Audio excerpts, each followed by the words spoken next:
Today we're going to talk about burnout, not just from work, but from just living in general and how I'm finding my way back to myself. I've got to get ready because we're going to go somewhere. Give me a second. No peeking. I don't think the fact that I am feeling burnt out is a surprise to anybody. I think a lot of us have been feeling waves of burnout come and go over the past couple of years as Gen Z has been getting into adult life and millennials have been sort of sagging into their next phases of adult life and just getting even older and feeling a bit more refined as adults. I think we all just have those phases where you just get tired of the day-to-day, you get tired of doing it, and especially right now with American politics being truly exhausting and with the state of the American economy making it really hard for people to work less, to find jobs, to change jobs, to work jobs that they're passionate about. I think there's also a lot of burnout for people about whatever job they so happen to be working. For me, I have felt some of the sting of just being a bit tired of working, but honestly, my job has been pretty slow right now. If it's not being too busy with work, then what is it? I just started to feel this immense irritation at the thought that I had to wash my laundry. And I realized my burnout has extended past what we typically define it as. Typically, burnout is being tired of work, but I found that I was tired of my life in general. Not in a unalive me kind of way, but in just the sense that every day and every week and every month was approximately the same things over and over. And a lot of the things that I was spending my time doing were things that I didn't want to do or things that I didn't care about. I'm driving to work, I'm driving back from work, I'm sitting in traffic, I'm pumping gas. I'm spending so many hours of my life doing what feels like wasting it away on mundanities. And it's mundanities I'm just so tired of doing. And that sense of being tired of doing every basic part of life could very easily be described as laziness, as just, oh, you can't be bothered to get up and sweep your floor. But I kind of redefined it, and I really just saw it as being a bit exhausted, just wanting something to shift, something to give, to make it feel like I had a little bit more control over myself.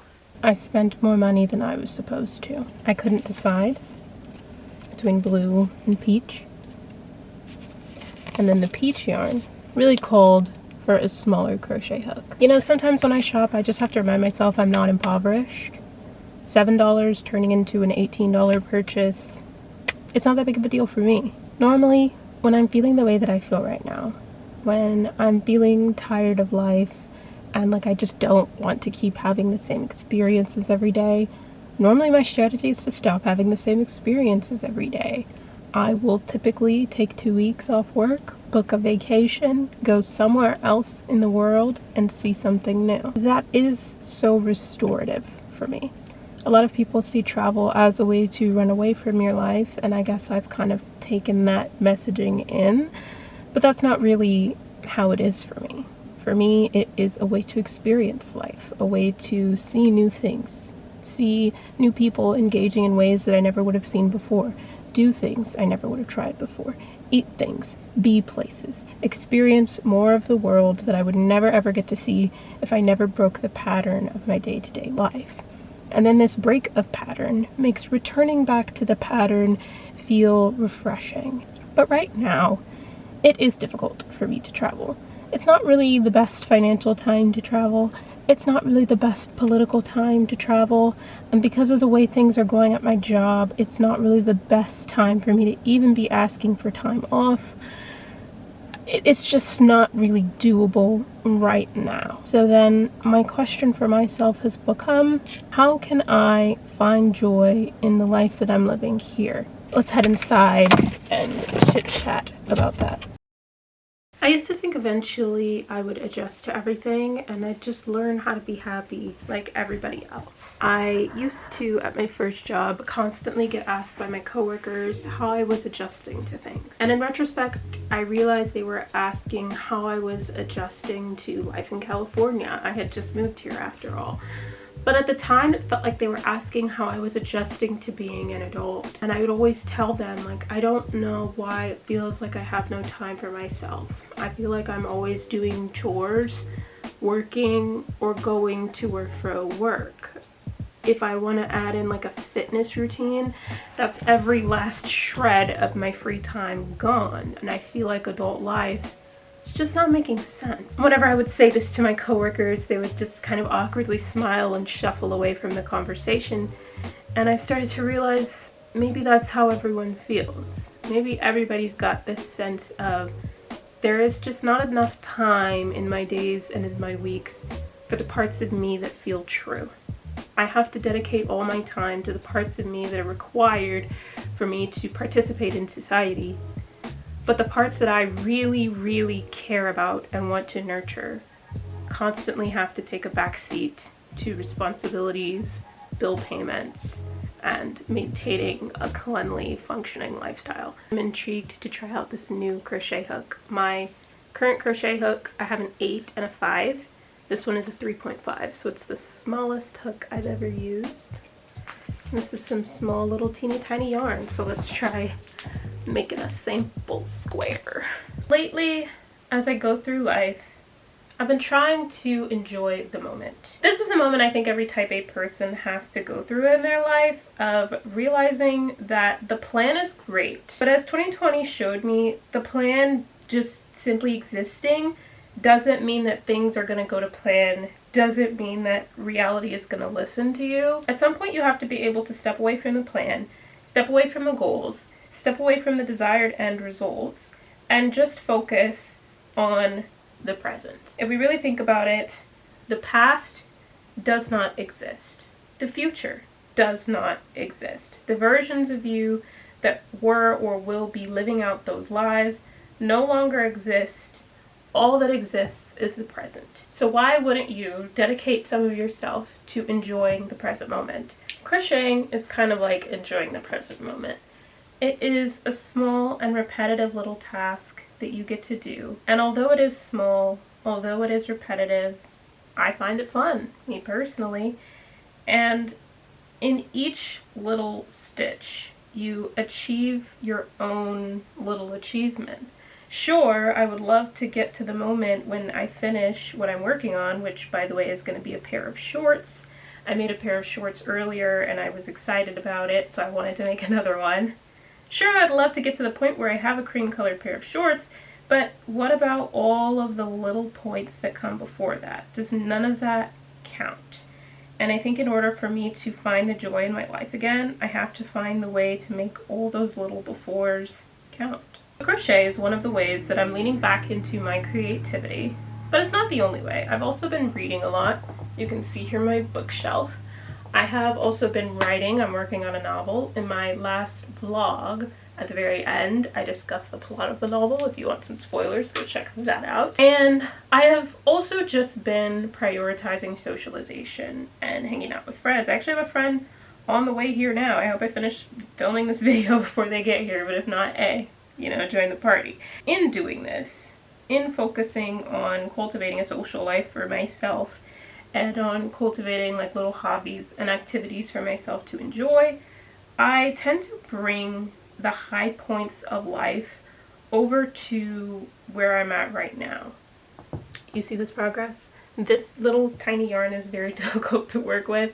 I am not going to be able to make any significant progress on a new pair of shorts for the sake of this video, but you know what we can do is we can wash the pair of shorts that I made last week, so let me show you those. These little pink and white bad boys, aren't they cute? I'll put them on under my dress. I'll show you. Like, tell me these aren't the cutest little thing. You'd be lying. You'd be lying through your teeth, but I do still need to wash them. So let's head to the bathroom and give these a fresh new life. Welcome to the bathroom. You're on the sink. I am I've got a bucket here, the shorts there. We're gonna get some work done. But the reason why I like coming into my bathroom and doing my little things, like putting my old / freshly made crochet shorts into some hot water and laundry detergent and trying to give them a bit of a new life, is because I find that this focus on creativity and socialization, for me personally, has brought a lot of life back to my life. It's made me feel like I'm really living through each moment, and I've pulled that back into my day-to-day as much as I can. So nature, you're gonna see me at a park, you're gonna see me taking a hike, you're gonna catch me at the beach. Nature is refreshing, not just the nature in other countries. The seeing and doing enriching things comes to me through creativity, through being able to create something new and bring something into the world that would have never existed if not for my mind and my hands and my time, and have fun while I'm doing it. And hanging out with friends is always fun. I hope that's not a surprise. I hope that's not news to you. But being really intentional, not being afraid to be the only one in a group chat who 2 weeks in a row asks people to hang out, not being afraid to come up with a plan, free, low cost, or something extravagant if that's what we want to do that week. Ask the girls to come and just cultivate a good time. It doesn't even have to just be on the weekend. You know, finding a friend who lives or works near the same city as me and being able to meet up after work. Finding a friend who also works from home some days and going to their place to just work together and then enjoy dinner afterwards. There are tons of things we can do on the weekend, but even just making a phone call, or for me, sending out some texts during the week to connect with people can bring back some sense of liveliness. And the day-to-day, the present moment, can be less than just work I don't want to do, chores I don't want to do, tasks I don't care about, and I can escape from those tasks the same way I would escape from everything from travel, by doing these other tasks, by making that intentional time for myself and for what I truly care about. So my tips to you would be to notice your subtle energy drains. Notice the things that pull away from you that you maybe didn't expect. Maybe it's when you're at work, you're eating food that doesn't taste very good. Maybe that's pulling life from you. You have to find those little subtle things that you can fix and you can change. Give yourself little escapes, you know, say, I don't feel like doing laundry today. I'm going to take it to the laundromat. Somebody else is going to do it. I'm just going to pay for that little bit of convenience for myself today. Or, oh, I don't feel like cooking this week, so instead of spending my grocery money on groceries, I'm going to spend it on frozen dinners. It's not the healthiest thing I've ever done, but I just need a break. Giving yourself those little moments of reprieve from the little moments of strain can really make a big difference in the end, honestly. Another tip would be to rethink your goals and rethink your pace in getting to those goals. Crocheting, kind of, but also writing my novel has been a big practice in this for me. The goal is obviously to end up with a finished novel and to have it not take forever and a day. But honestly, as I'm writing this novel, I remember that life is long. Life is long, and I have decades ahead of me. There is no reason why I need to do everything right now at the speed of light. If I want to spend 2 days, multiple hours writing one chapter because I just can't get it quite right, why can't I? There's nothing out there that is dictating that my goals need to be completed in any XY amount of time, or that my goals need to be any XY number of things, right? Like, I'm not even worried about how or if this book is getting published. I just wanted to write it. So really think about if your goals are aligned with you or if they're aligned with society. And if they are aligned with you, think about the timelines that you've given yourself and if that's really necessary. Because life is too long to be stressed out the whole time. And life is long. You've got time. And I've talked about this one already, but it really just is the concept of making every day your weekend. Making every day a little bit more like your travels. Find the things that you really enjoy and bring pieces of those concepts or of those exact activities into your everyday. So I can't remove the Sunday scaries from you, but maybe Monday doesn't have to be a slog fest. Maybe you're going to get your favorite beverage in the morning on Monday. Maybe you're going to go to work and talk to a coworker that you enjoy chatting with. Maybe when you leave work on the drive home, you're going to listen to an audiobook that's enthralling and interesting. And maybe when you get home from work, you're going to have dinner with a friend and then wind down the night with your favorite book. Maybe Monday can be more than just going to work, coming home, and scrolling TikTok because you're tired, right?